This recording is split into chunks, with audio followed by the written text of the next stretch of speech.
கோவை மாநகர் ward 54 Indira garden பகுதியில் வசிக்கும் பொதுமக்களை கோவை மாநகர் கிழக்கு மாவட்ட திமுக பொறுப்பாளரும் முன்னாள் சட்டமன்ற உறுப்பினருமான நா. கார்த்திக் அவர்கள் நேரில் சென்று சந்தித்து அவர்களது கோரிக்கைகளான புதிய மழைநீர் வடிகால்கள் அமைத்தல், புதிய தார் சாலை அமைத்தல், 60 அடி சாலையில் புதிய தெருவிளக்குகள் அமைத்தல், அப்பகுதியில் ஏற்படும் குடிநீர் கசிவுகளை சரி செய்தல் உள்ளிட்ட பல்வேறு கோரிக்கைகளை சம்பந்தப்பட்ட துறை அதிகாரிகளின் கவனத்திற்கு கொண்டு சென்று அவற்றை நிறைவேற்ற முயற்சி செய்ய உரிய நடவடிக்கை எடுப்பதாக தெரிவித்தார்.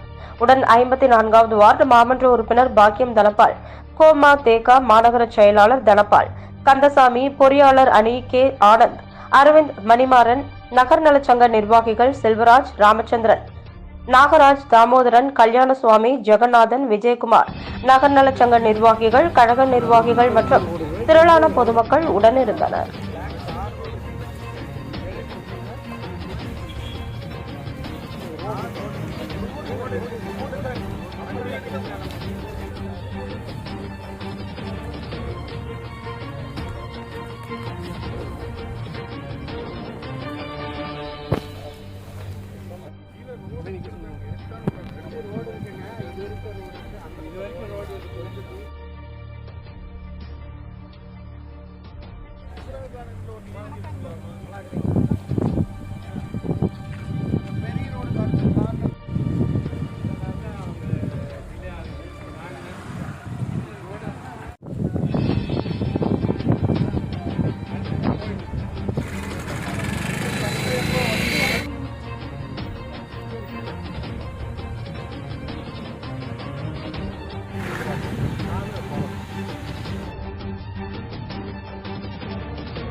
தண்ணி உள்ள உழுகுறீங்க சொல்றாங்க உள்ள உழுகுறீங்க உள்ள இல்ல தண்ணி விட்டு வருது அது இங்க இருந்து